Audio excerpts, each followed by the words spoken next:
My name is Paige Foster. I'm 32 years old, and I'm a corporate attorney in Boston.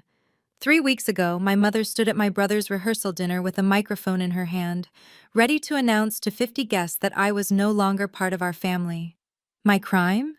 Refusing to pay $50,000 for a wedding I wasn't even in. But that's not the real story.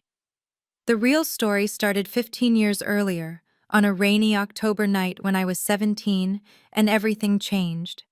A car accident, my brother in the hospital, and a guilt so heavy I've carried it every single day since, until I discovered the truth they'd been hiding from me all along. Before I tell you what happened when my mother reached for that microphone and what I pulled from my bag in response, please take a moment to like and subscribe, but only if you genuinely enjoy this story. I'd also love to know where you're watching from and what time it is there. There's something comforting about knowing I'm not alone in this. Here's what you need to understand. I've spent half my life believing I destroyed my brother's future. I've paid for it in every way possible, emotionally, financially, and in the quiet shame that follows you into every family gathering. My mother made sure I never forgot. My father's silence confirmed it, and my brother's injuries were the evidence I couldn't argue with. But 3 weeks before his wedding, when my mother demanded that $50,000 as the least I could do, something inside me finally broke. Not in the way you might think, not with anger or rebellion. It broke open, and in that opening, I started asking questions I should have asked 15 years ago. What I found changed everything. So let me take you back to where this really started. Not to the accident, but to 3 weeks before the wedding, when my mother called and made a demand that would finally force me to stop running from the past and start facing it head on. The call came on a Tuesday evening while I was reviewing contracts in my apartment. Mom's name lit up my phone, and I hesitated before answering.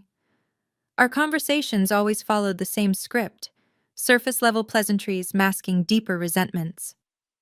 Paige? Her voice was crisp, businesslike. We need to discuss Jason's wedding.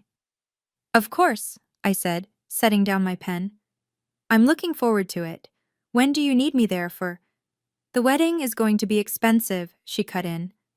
Your father and I are doing everything we can, but Jason deserves something special, after everything he's been through. There it was, the familiar weight settling onto my shoulders. Mom, I've already sent a generous gift, and I'm paying for my own travel. $50,000. I blinked. What? We need you to contribute $50,000 toward the wedding expenses. Her tone was matter-of-fact, as if she'd asked me to pick up milk.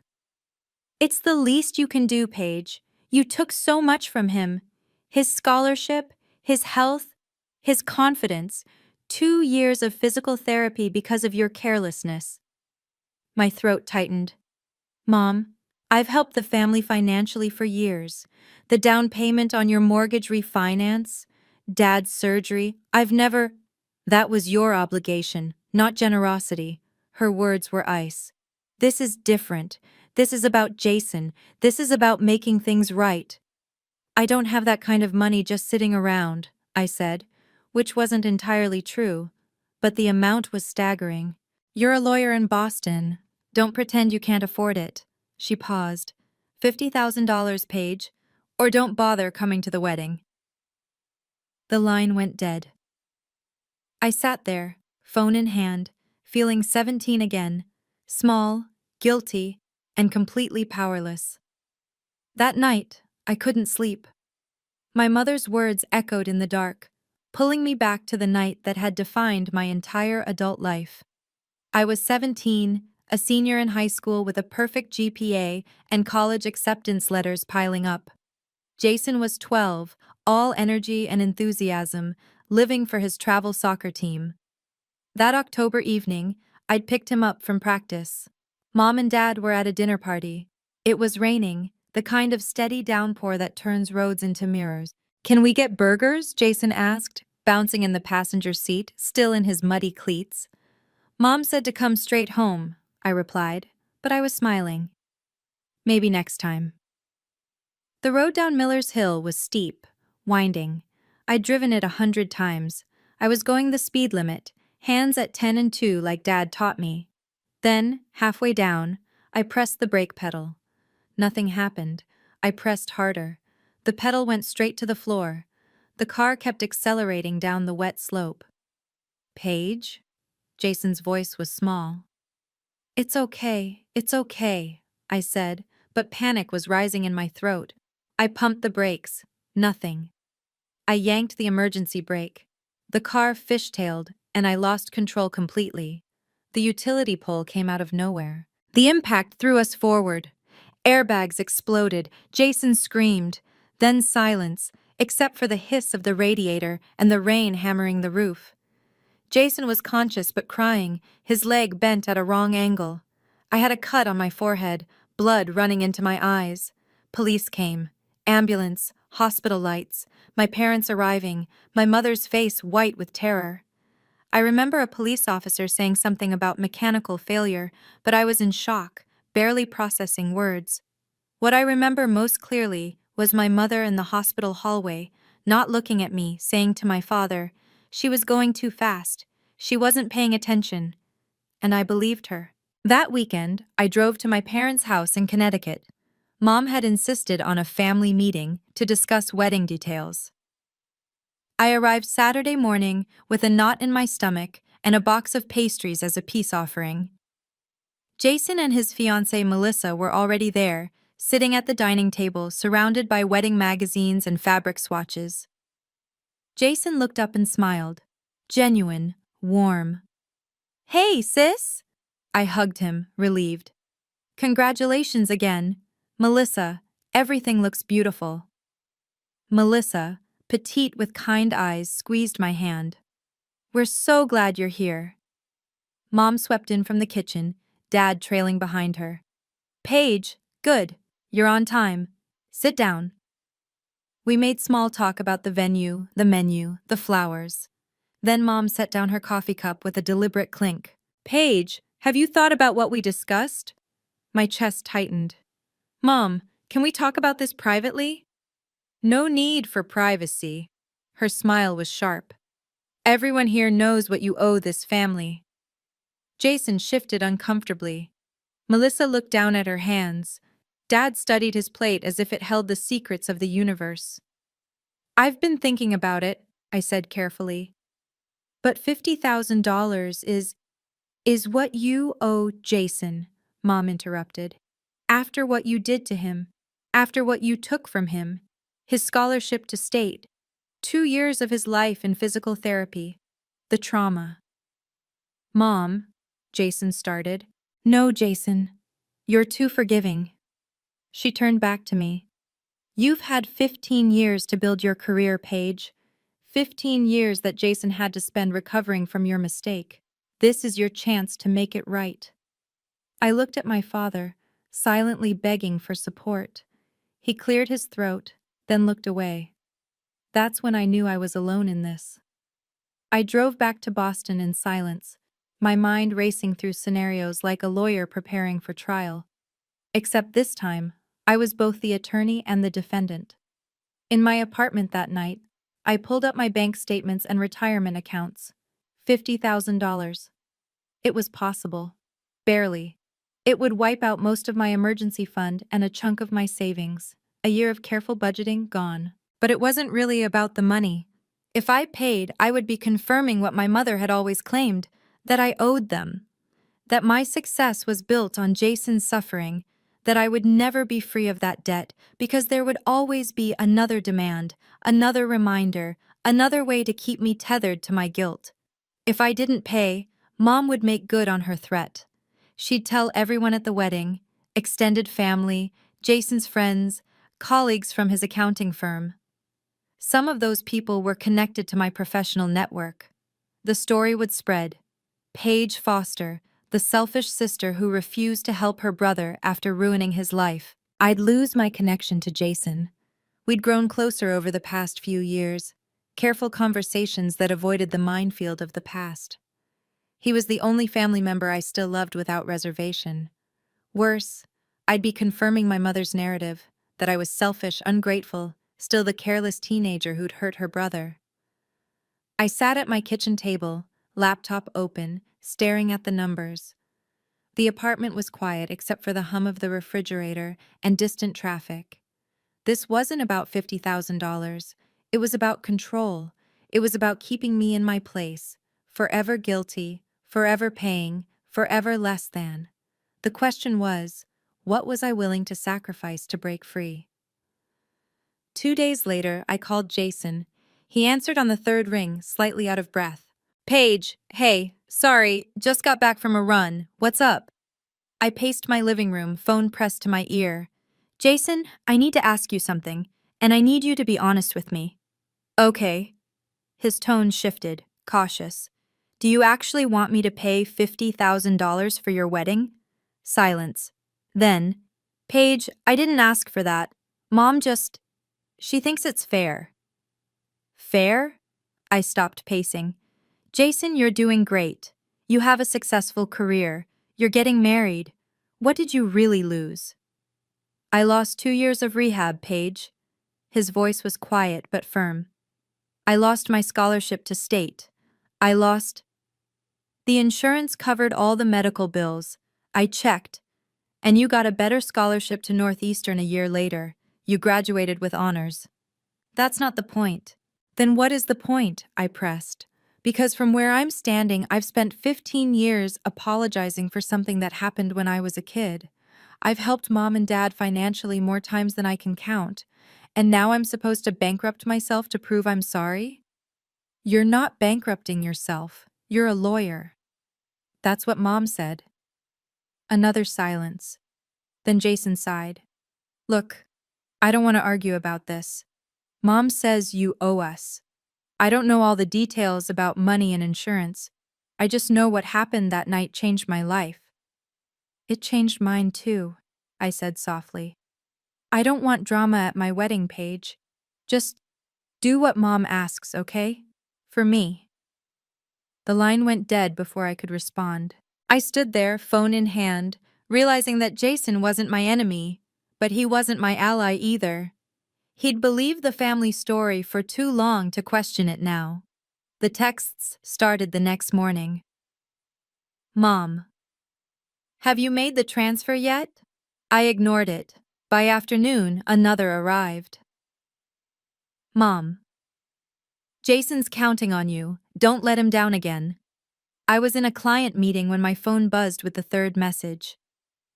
Mom. Your father is very disappointed. That evening I finally responded. Mom, I need more time to think about this. Her reply was instant. There's nothing to think about. You owe us. Over the next week, the messages came daily, sometimes twice a day. Mom. Don't embarrass us, Paige. Mom. This is about family, or doesn't that matter to you? Mom. 2 weeks until the rehearsal dinner. I tried to reason with her. I've helped this family for years. I paid $15,000 for Dad's surgery. I covered 6 months of your mortgage payments when Dad was out of work. Mom. That was separate. This is about Jason, about what you did to him. Mom, this isn't fair. Mom. Fair? You want to talk about fair after what you did? The messages were like water torture, constant, relentless, wearing me down. I started dreading the buzz of my phone.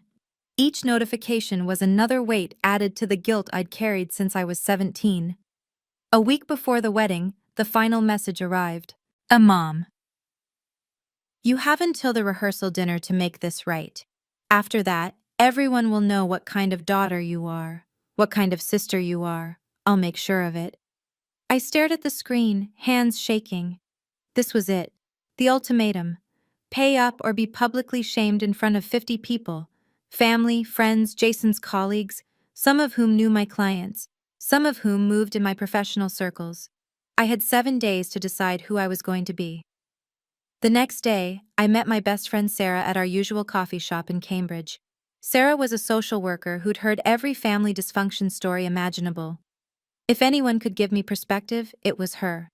I told her everything, the accident, the 15 years of guilt, the demand for $50,000, the threats. Sarah listened without interrupting, her hands wrapped around her latte. When I finished, she was quiet for a long moment. "Paige, this is financial abuse," she said finally, "and emotional blackmail." I blinked. "That's a strong word." "It's the accurate word." She leaned forward. "Your mother is using guilt and public shame to extort money from you. That's not a family disagreement. That's abuse." "But what if I'm wrong?" The question tumbled out before I could stop it. "What if I really did ruin Jason's life? What if—" "Did you?" Sarah's gaze was steady. "Or did they tell you that so many times you believed it?" I opened my mouth to respond, then closed it. I didn't know how to answer. "Paige, I want you to do something for me." Sarah pulled out her phone. "I want you to get the police report from that accident. The actual official report. Not what your parents told you. Not what you remember through the lens of trauma. The facts." "It was 15 years ago. Police reports are public record. You can request a copy." She reached across the table and squeezed my hand. "Get the facts, then decide. But stop carrying guilt for something you might not have done." I drove home with Sarah's words echoing in my head. The facts. When was the last time I'd looked at the actual facts instead of the story I'd been told? That night, I Googled the county records office. They were open until 4 on weekdays. I had 5 days until the rehearsal dinner. The county records office was in a squat brick building 20 minutes from my parents' house. I took a half day off work, telling my assistant I had a personal matter to handle. The clerk behind the counter looked bored. "How can I help you?" "I need a copy of a police report from 15 years ago. October 2010. Single vehicle accident on Millers Hill Road." She typed slowly into her computer. "Name?" "Paige Foster. I was the driver." More typing. The clock on the wall ticked. My heart hammered. "Found it. That'll be $15 for the copy." My hands trembled as I handed her my credit card. She disappeared into a back room. 5 minutes felt like an hour. When she returned, she handed me a manila envelope. "Have a good day." I walked to my car on autopilot, the envelope burning in my hands. I sat in the driver's seat, staring at it. This was it. The truth I'd been too afraid to look for. The facts that Sarah said I needed. I almost started the car and drove away without opening it. Instead, I tore open the seal. The report was 3 pages, typed on official letterhead. I skipped past the basic information: date, time, location, weather conditions, until I found the section labeled "Cause of Accident." The words blurred, then sharpened. Cause of accident: brake failure due to manufacturing defect in brake line assembly. Vehicle inspection revealed complete brake fluid loss from defective connection. Driver not at fault. No citation issued. Vehicle towed for evidence in potential product liability case. I read it again, then a third time. Not at fault. Manufacturing defect. No citation issued. 15 years of guilt, of apologizing, of believing I destroyed my brother's life. And it was never my fault. My hands shook so badly I dropped the papers. They scattered across the passenger seat, evidence of a truth my parents had never told me. The question was, did they know? I drove straight to my parents' house. Mom's car wasn't in the driveway. She'd be at her book club. Dad's truck was parked in the garage.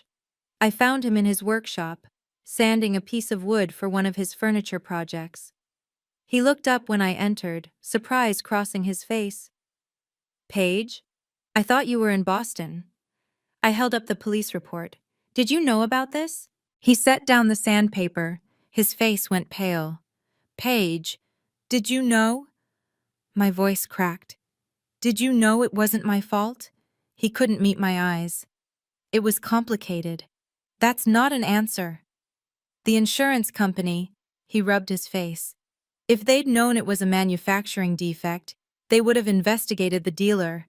Your mother's cousin sold us that car. It would have been a lawsuit, a mess, family drama." I stared at him. "So you let me believe I ruined Jason's life for 15 years?" We thought it was easier this way. You were young, you'd move on. Move on? I laughed, a harsh sound. Dad, I've spent my entire adult life trying to make up for something I didn't do. I chose my career based on making enough money to help this family. I've sent you thousands of dollars. I've apologized at every family gathering. And you knew the whole time. Your mother needed someone to blame. His voice was barely a whisper. Jason was hurt. She was scared. She needed it to make sense. So you sacrificed me to make her feel better? He finally looked at me, and I saw something I'd never seen before: shame. I'm sorry, Paige, but please don't bring this up now. Not at Jason's wedding. It'll destroy your mother. I folded the report carefully and put it back in my bag. I'm not the one who destroyed anything, Dad. That evening, I remembered Daniel Brennan. He'd been our family attorney for 20 years, handled wills, property transfers, minor legal matters. He'd known me since I was a teenager, and according to the wedding invitation, he'd be at the rehearsal dinner. I called his office the next morning. Paige Foster. His voice was warm when he answered. I haven't heard from you in ages. How's the corporate law world treating you? It's good, Daniel. Listen, I need to talk to you about something.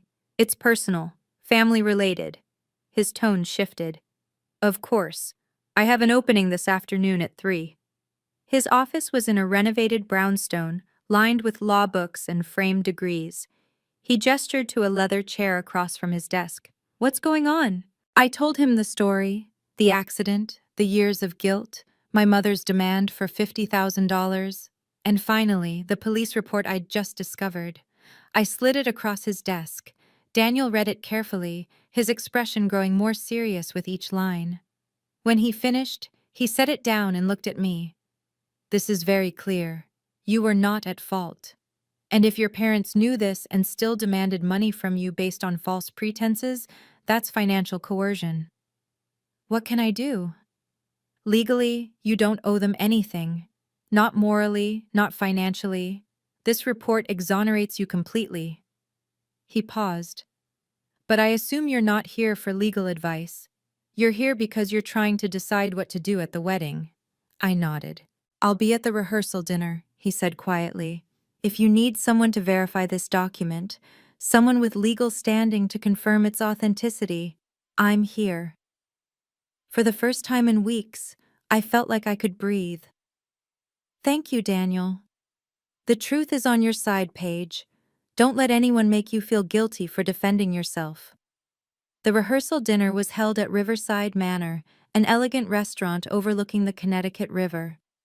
50 guests filled the private dining room: Jason's friends from college, Melissa's extended family, aunts and uncles I hadn't seen in years, and a handful of Jason's colleagues from the accounting firm where he worked. I arrived exactly on time, wearing a simple navy dress and carrying a small leather bag. Inside that bag was the police report, folded carefully in a manila envelope. The room buzzed with conversation and laughter. White tablecloths, flickering candles, the clink of wine glasses. A celebration. Jason spotted me first. He crossed the room, handsome in his suit, and pulled me into a hug. You came. Of course I came. I'm your sister. Melissa joined us, radiant in a cream-colored dress.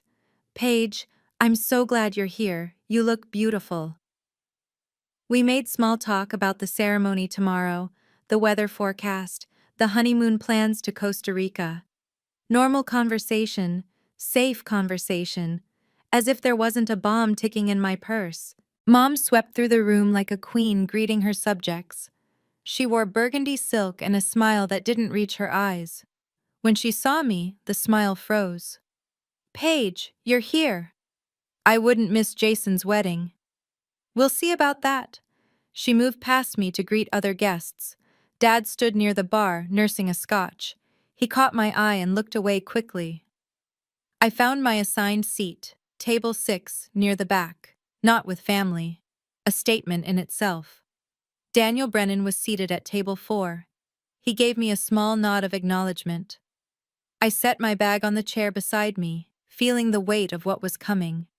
Around me, people laughed and toasted. None of them knew that in the next hour, everything would change. Dinner was served, salmon, roasted vegetables, conversation flowing easily. I barely tasted the food. My attention was fixed on Mom, who circulated through the tables, playing the perfect hostess. After dessert, she moved to the front of the room and picked up the microphone. The conversations quieted. "Good evening, everyone. Thank you so much for being here to celebrate Jason and Melissa." Her voice was smooth, practiced. "We're so grateful to have you all as we come together as a family." She launched into a speech about Jason, his childhood, his determination, his success despite obstacles. The room listened, rapt. Many of you know that Jason faced significant challenges as a teenager. A car accident when he was just 12 years old left him with serious injuries. He lost his scholarship opportunity. He spent 2 years in physical therapy. My stomach dropped. She was doing it, right now. But Jason never gave up. He worked hard, he persevered. And look at him now, successful, happy, about to marry this wonderful woman. Applause. Jason looked uncomfortable but smiled. Mom's gaze landed on me. And tonight, I want to acknowledge someone who's been part of that journey. My daughter, Paige. 50 pairs of eyes turned toward me. I felt my face flush. Paige has done well for herself. A lawyer in Boston. Very successful. She paused. And we've been discussing how she might want to contribute to Jason's wedding, to show her support for her brother. The room was silent now. Confused glances between guests. "Paige, you and I talked about a financial contribution to help with the wedding expenses. Have you made that transfer?" My hands gripped the edge of the table. This was it, the public execution. Everyone was staring at me, waiting for my answer. I stood slowly, my chair scraping against the floor. The sound echoed in the silent room. "Mom, I think this conversation should be private." "No, Paige." Her smile was steel. "Everyone here is family. They deserve to know." My voice stayed calm, professional, the voice I used in boardrooms. "I've supported this family for years. I paid for Dad's surgery when insurance wouldn't cover it. I helped with mortgage payments. I've been there for Jason." "That was your obligation," she said smoothly. "This is different. This is about making things right. I don't owe you $50,000. Gasps rippled through the room. Whispers started immediately. I saw Melissa's mother lean toward her husband, murmuring. Jason's face had gone red. Mom's expression hardened. "After what you did to Jason, you don't think you owe him?" "What I did?" I took a breath. "Mom, let's talk about what really happened." "Everyone knows what happened." Her voice rose slightly. "You were careless. You were driving too fast. You hurt your brother. He lost everything because of your recklessness." "That's not the whole truth." The room was electric now. People had stopped pretending not to listen. This was better than any reality TV show, a real family drama unfolding in real time. "What are you suggesting?" Mom's knuckles were white around the microphone. "That you're not responsible? That Jason's injuries weren't your fault?" "I'm suggesting that there's more to the story than what you've been telling people for 15 years. Jason stood up. "Paige, please." But Mom cut him off. "If you're not willing to support your brother, Paige, then maybe you shouldn't be here. Maybe you're not part of this family. Are you asking me to leave? I'm saying that family means sacrifice, and if you can't do that, then you're not family." The room held its breath. I could feel the weight of 50 people watching, judging, trying to figure out who was right and who was wrong. Mom turned to address the guests, her voice carrying that particular tone she used when she wanted sympathy. "I apologize for this disruption. My daughter has always been difficult when it comes to taking responsibility." "Mom, that's not fair." "Fair?" She spun back to me. "You want to talk about fair? Your brother spent 2 years learning to walk properly again. 2 years of his childhood. Gone. And you've spent 15 years building a career, living in a nice apartment, traveling. You've had everything he lost." That's not true, I said quietly. Jason has a great career. He's happy. He's successful. Because he worked twice as hard to overcome what you did to him. Her voice cracked with emotion. Real or performed, I couldn't tell anymore. And now, when he's finally having his moment, you can't even do this one thing for him? Jason stood again, his voice strained. Mom, please, let's not do this now. No, Jason, you've been too kind to her, too forgiving. She looked back at the crowd. My daughter has refused to help her brother after everything he's been through because of her. She has the money. She just doesn't care enough to do the right thing. I saw it then, the shift in some people's faces, disappointment, judgment. My Aunt Margaret shook her head sadly. One of Jason's groomsmen whispered something to his date. Mom held the microphone like a weapon. So, Paige, what will it be? Are you family, or are you not? This was the moment, the point of no return. I reached for my bag. I know this is a lot to take in. It was for me too. If you're feeling the same shock and anger I felt in that moment, please hit the like button and subscribe. I want to hear your thoughts. Have you ever discovered a family secret that changed everything? Drop your story in the comments below. And stick with me, because what happened next at that rehearsal dinner was something I never could have imagined. Now, back to what happened when I reached into my bag. I opened my bag and pulled out the manila envelope. My hands were steady now. Funny how clarity feels once you stop running from the truth. I am family, Mom, but I won't be manipulated anymore. I removed the police report and held it up so the room could see the official letterhead. This is the police report from the accident 15 years ago. The official report that I only saw for the first time last week. Mom's face went pale. Paige, this isn't the time. This is exactly the time. I opened the report and read aloud, my voice clear and professional. Cause of accident, brake failure due to manufacturing defect in brake line assembly. Driver not at fault. No citation issued. Complete silence. Not a fork clinked. Not a chair shifted. I wasn't careless, I continued. I wasn't reckless. I wasn't speeding. The car had a defective brake line. The brakes failed completely. I was 17 years old and I did everything I could to avoid that crash. I looked around the room, meeting eyes. I was never at fault. The police knew it. The insurance company knew it. And I've spent 15 years believing I destroyed my brother's life when it was never, ever my fault. Jason's face was frozen in shock. Melissa had her hand over her mouth. Mom tried to recover. Paige, you're taking this out of context. There's no context that changes these facts. I held up the report again. This is an official police document. It's a matter of public record. Anyone in this room can request a copy and verify every word. I turned to face her fully. You knew, didn't you, Mom? You knew it wasn't my fault, and you let me carry that guilt anyway. Daniel Brennan stood from his table. May I see that, Paige? I walked over and handed him the report. The room watched as he examined it, his lawyer's eyes scanning every line. He nodded slowly. This is an official police report from the Connecticut State Police. His voice carried the authority of 30 years practicing law. It's clear and unambiguous. The accident was caused by a mechanical defect in the vehicle's brake system. The investigating officer determined that the driver, Paige, was not at fault. No citation was issued. He looked at my parents. Eleanor, Richard, did you both know about this? Dad stared at his plate. Mom's mouth opened, then closed. This is a family matter, Daniel, Mom finally said, her voice tight.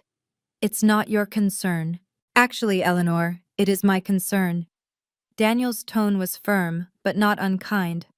I'm your family attorney, and if you've been demanding money from Paige based on false information you knew was false, that's not a family disagreement. That's coercion. More whispers. I saw several people pulling out their phones, probably Googling whether what Daniel said was true. My Uncle Tom, Dad's brother, stood up. Eleanor, is this true? Did you know Paige wasn't at fault? It was complicated, Mom said, but her voice had lost its certainty. The insurance, the dealer was family. We didn't want... So you let your daughter believe she was responsible? Tom's voice was incredulous. For 15 years? We did what we thought was best for the family, Dad said quietly, finally speaking. We were trying to protect. Protect who? I asked. Because it wasn't me. The room erupted in conversation. Some people were angry, some confused. Some were looking at my parents with disappointment I'd never seen before. Jason sat frozen, staring at the table in front of him. Jason stood abruptly, his chair scraping back. His face was flushed, his hands shaking. Paige, his voice cracked. Is this true? I nodded, tears threatening for the first time. I just found out last week. I never knew, Jason. I thought it was my fault. I've thought that for 15 years. He turned to Mom, and I saw something break in his expression. Mom, did you know? Jason, sweetheart, it was complicated. The insurance situation. Did you know? Each word was deliberate, hard. Mom's silence was answer enough. Oh my God, Jason's hand went to his forehead. You let her think, all this time, you let Paige think she ruined my life? You were hurt, Mom said, her voice desperate now. I needed the truth. Jason's voice rose, something I'd rarely heard. I needed my sister, and you took that from both of us. He crossed the room to me, and I saw tears in his eyes. Paige, I'm so sorry. I didn't know. I swear to God, I didn't know. I know you didn't. My voice was barely a whisper. All those years, all those times Mom brought it up, made you feel guilty. He shook his head. I never asked for that. I never wanted that. Melissa appeared beside him, her hand on his arm. She looked at me with something like horror. Paige, I had no idea. No one told me any of this. It's okay, I said, though nothing felt okay. Jason looked back at our mother. I never wanted her money, Mom. I never asked for any of this. You did this. You created this whole thing. Mom stood rigid, her face a mask, but I could see the cracks forming. Around us, the whispers grew louder. Can you imagine carrying that guilt for 15 years, only to find out it was never yours to carry? If this story is hitting home for you, please like this video and subscribe. It really helps me share more stories like this. And tell me, would you have confronted your family publicly or handled it privately? I'm genuinely curious about your perspective. Drop your thoughts in the comments. Now, let me tell you what happened next. I turned back to my mother. The room was still buzzing, but I needed to say this. For me. Mom, I love you, but I won't let you control me with guilt anymore. Her eyes flashed. Paige, you're being dramatic. No, I'm being honest. My voice was calm, steady. I've spent 15 years trying to earn your forgiveness for something I didn't do. I've sent you money. I've apologized at every holiday. I've made my career choices based on being able to support this family. That ends tonight. You're going to throw away your family over this? Her voice wavered between anger and desperation. I'm not throwing away anything. I'm setting boundaries. I looked around the room, then back at her. You knew the truth, Mom. Dad knew the truth. And you chose to let me suffer because it was easier than dealing with the real situation. We were protecting the family, Dad said quietly. Your mother's cousin, the dealer. You were protecting your reputation, I corrected, at my expense. I took a breath. I won't pay you $50,000. I won't pay you anything. Because I don't owe you. I never did. I turned to Jason. But I will be here for you. I will be here for my family, on my terms, with boundaries. Jason nodded, tears streaming down his face. I want you at my wedding, Paige, as my sister, not as someone who owes me, just my sister. Then I'll be there. I smiled at him, the first genuine smile I'd felt in weeks. Congratulations, Jason. I'm happy for you. Melissa stepped forward and hugged me. Thank you for being honest, and thank you for being here for Jason. I looked at my mother one more time. I'm not walking away from this family. but I'm walking away from the guilt you've used to control me. Mom stood frozen, the microphone still in her hand. Her face had gone from pale to flushed, her carefully constructed composure crumbling. "You're making a scene," she said, but her voice lacked conviction. "You made the scene, Eleanor." It was my Uncle Tom again. He stood, his expression hard. "You brought this up publicly.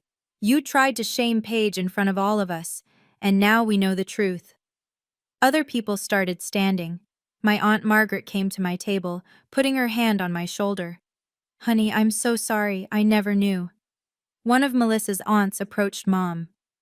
"Eleanor, I think you owe your daughter an apology." "This is none of your business," Mom snapped. "You made it everyone's business when you brought it up here," the woman replied coolly. Dad finally stood, setting down his scotch glass. "Eleanor, he's right. We were wrong. We should have told Paige the truth." Mom whirled on him. "Don't you dare turn on me now." "I'm not turning on you." His voice was tired. "But we were wrong, and Paige deserves better than what we've given her." For the first time in my life, I saw my mother speechless. She looked around the room, at the disapproving faces, the whispers, the judgment she'd tried to direct at me now reflected back at her. Without another word, she set down the microphone and walked out of the dining room. The door swung shut behind her. Dad looked at me, his eyes red. "I'm sorry, Paige. I should have stood up for you a long time ago." I nodded, not trusting my voice. The room slowly came back to life. Conversations resumed, quieter now, but the energy had shifted. The truth was out, and there was no putting it back. Over the next hour, people approached me in waves, some I barely knew, some I hadn't seen since I was a teenager. My Aunt Sarah, Mom's sister, hugged me tightly. "I never knew the whole story. I'm so sorry you went through this alone." "It's okay," I said, though it wasn't. Not really. "It's not okay." She pulled back, her eyes fierce. "Your mother had no right to do that to you, none." One of Jason's groomsmen, a guy named Marcus I'd met once before, shook my head. "That took guts. Standing up like that. I respect it." Melissa's mother, an elegant woman in her 60s, took my hands. "I want you to know that you're welcome in our family. What your mother did was wrong. You didn't deserve that." The words kept coming. Support I'd never expected. Validation I'd never received. Daniel Brennan found me near the bar. "You handled that with remarkable grace, Paige. I'm proud of you." "I almost didn't do it," I admitted. "I almost just paid her and stayed quiet." "But you didn't. You chose the truth.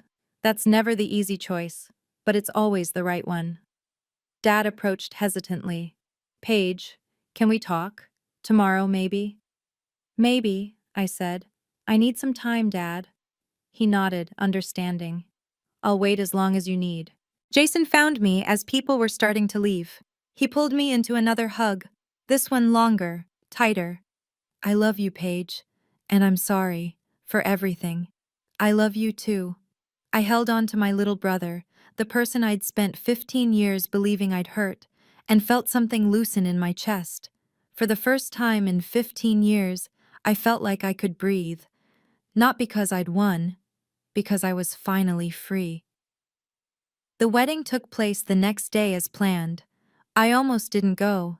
I sat in my hotel room that morning, staring at my bridesmaid dress. I wasn't in the wedding party, but I'd bought something nice, and wondered if my presence would make things worse. Jason called at 9 a.m. "Please come, please, I need you there," so I went. The ceremony was at a small chapel surrounded by gardens. The same guests from the night before filled the pews, but the energy was different. Quieter.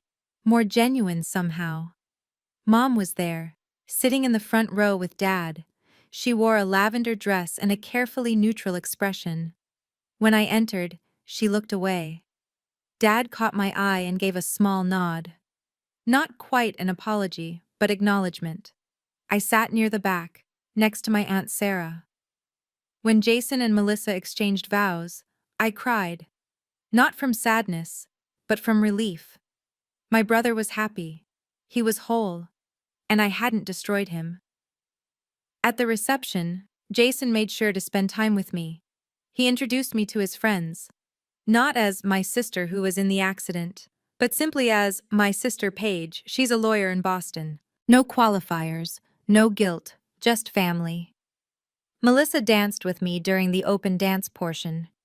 Thank you for coming, and thank you for yesterday. I know it was hard. It needed to happen, I said. Jason told me he wants to rebuild your relationship, really rebuild it. No more guilt, no more walking on eggshells. I'd like that. Mom kept her distance all day. A few times I caught her watching me, her expression unreadable. But she didn't approach, and I didn't seek her out. Some bridges take longer to rebuild than others. Some might never be rebuilt at all. And I was learning to be okay with that. In the weeks after the wedding, I heard things through the family grapevine. Aunt Sarah called me. Uncle Tom sent a text. Even some of Melissa's relatives reached out. Mom was struggling. Several family members had pulled back from her. Aunt Sarah stopped calling for their weekly coffee dates. Uncle Tom told Dad he was disappointed in how Mom had handled things. Some of the cousins were asking questions about what really happened 15 years ago. Mom's carefully curated image as the perfect mother, the family matriarch, had cracked. People were seeing her differently now. Your mother's having a hard time, Dad told me during one of our careful phone conversations. We were rebuilding our relationship slowly, tentatively. She's not handling the fallout well. I didn't do this to hurt her, I said. I know, but she's lost something she valued, control over the family narrative. Part of me felt sad for her. Despite everything, she was still my mother. But I also knew I couldn't sacrifice my peace to protect her image. Has she said anything? I asked. About apologizing? Dad was quiet for a moment. No. She's not there yet. Maybe she never will be. I can't wait for her anymore, Dad. I can't keep putting my life on hold hoping she'll change. I understand, and I don't blame you. The truth was, Mom's reputation in the family had taken a hit, but she hadn't been ostracized. People still invited her to events, still included her in family gatherings. They just treated her with more caution now, more distance. She'd have to live with the consequences of her choices, just like I'd lived with the consequences of hers for 15 years. The difference was, my consequences were based on a lie. Hers were based on the truth. I'd worried that the family drama would affect my professional life. Some of Jason's colleagues had been at the dinner. A few of my clients had connections to my parents' social circle. But the opposite happened. 2 weeks after the wedding, one of my clients, a CEO whose company I'd helped with a merger, called me into his office. I heard about what happened at your brother's wedding, he said. My stomach dropped. I apologize if that reflects poorly on... He held up a hand. You stood up for yourself. You presented facts. You handled a difficult situation with professionalism and dignity. He leaned back in his chair. That takes courage. The kind of courage I want in my legal team. I blinked. Thank you. I'm recommending you for lead counsel on the Peterson acquisition. It's a big case, high profile, and I trust you to handle it. A colleague pulled me aside at a networking event. I heard what you went through with your family. I'm sorry that happened, but I'm glad you stood up for yourself. Too many people let family dynamics compromise their integrity. Even my managing partner commented, Foster, whatever's going on in your personal life, you're handling it well. Your work hasn't slipped. That's impressive. I realized something important. Standing up for myself hadn't damaged my reputation. If anything, it had strengthened it. People respected boundaries. They respected someone who could navigate difficult situations with grace and facts. The truth had protected me in ways I hadn't expected. My professional life wasn't just intact, it was stronger. I'd proven I could handle pressure, stand by my principles, and maintain my composure, even when everything was falling apart. Those were exactly the qualities my clients needed in an attorney. 3 months after the wedding, I sat in my apartment on a quiet Sunday morning, coffee in hand, looking out at the Boston skyline. I'd spent so much of my life running from that night 15 years ago, running from the guilt, from the shame, from the belief that I'd destroyed something precious and could never make it right. But the guilt had never been mine to carry. I'd built my entire adult identity around being the person who owed everyone, who had to prove her worth, who could never do enough to make up for her mistakes. Except there was no mistake. There was a mechanical failure, and a family who chose to let me believe I was responsible. The revelation hadn't magically fixed everything. I still had moments of doubt, still caught myself apologizing unnecessarily, still felt that old familiar pull toward guilt when my phone rang with my mother's name. But I was learning that setting boundaries wasn't selfish, it was self-respect. Learning that love shouldn't require you to accept abuse. Learning that family doesn't mean surrendering your truth to maintain someone else's comfort.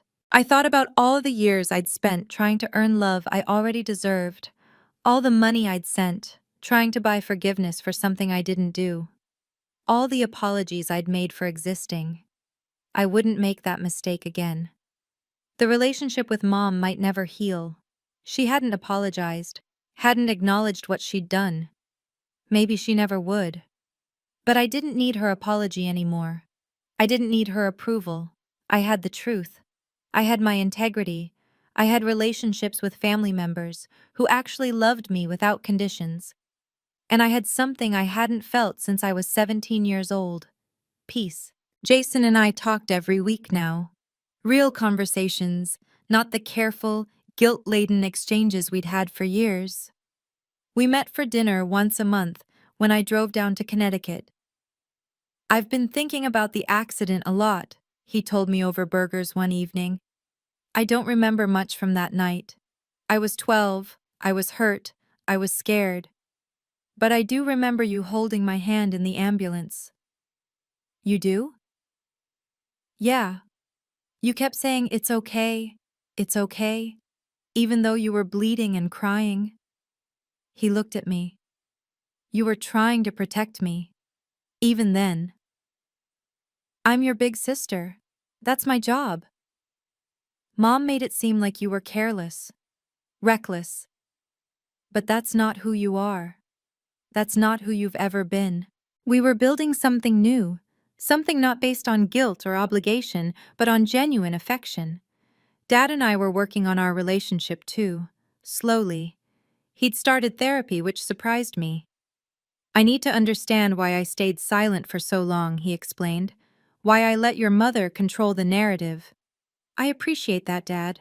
I can't undo the past, but I want to be better. For you, for Jason, for myself." Mom remained distant.